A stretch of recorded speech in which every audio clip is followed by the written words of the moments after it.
100 ये नंबर ये भूखे दे होए बैल तो जा रही चाहे पता लगे रब दी कसम तेरे नाल प्यार हो गया वचन सच्ची मुची वचन सच्ची मुची कॉल किसकी आ गई है कोई नाम नंबर है हेलो हेलो हेलो कौन बोल रहे हैं बंदा पे बोलना कौन पे बोलना मैं तेरा स्कूल ना जमाती की गल करना और केड़ा जमाती मैं तो बहुत सारा स्कूल च पढ़ा है केड़े स्कूल की तू गल पे करना है ते कौन है तू पे बोलना है वो असी कट्ठे पढ़ाई स्कूल च पढ़ना है भोला पे गल करना भोला स्कूल च कट्ठे पढ़ ले रहे हैं भूया ओ हां भोला ओके आली ओ बूबा नहीं हुन मैं शेख महबूब इलाई इंजीनियर हां मैं इंजीनियर बन गया तू केड़ा दुनिया च पैरा न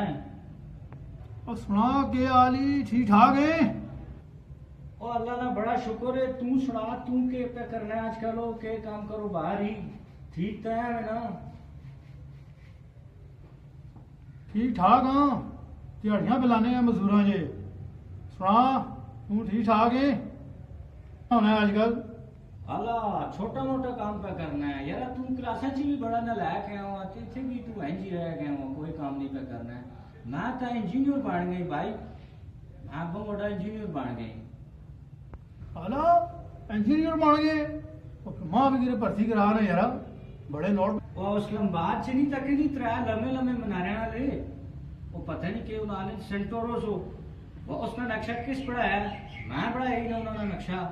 फिर अपना अड्डे ते कुस्तरिया ने जड़ा ऑटोले रायल सन इसका नक्शा किस पड़ा है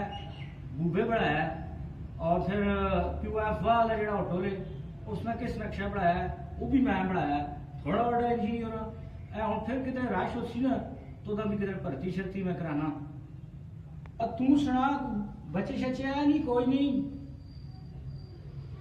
वे नहीं होया बच्चे किथों आए यार अरे तू सुना तने कितने बचे नो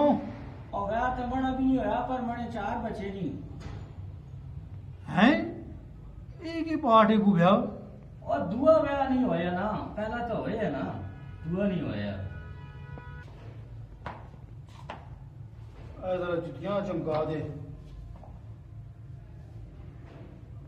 हुणी चमकाना जी बहुत तुसी उत्थे बहु मैं हुणी चमका के देना ओ इंजीनियर साहब के भी चमकाने हो और कोई नहीं भोला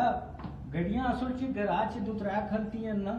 और नौकर पे पूछना है यार ऐसे चमका सटा मैं क्या चमका सट BMW भी चमका सट दुई करोला भी चमका सट बस उसने लगा है अच्छा भूया फिर तो बढ़िया गड्डियां शड़ियां रखी बड़े नोट पे छापना है तू का नोट तो वाकई पे छापना मैं नोटा नहीं तो गाले वो वाकई मैं छापना था ना हो गया नहीं जी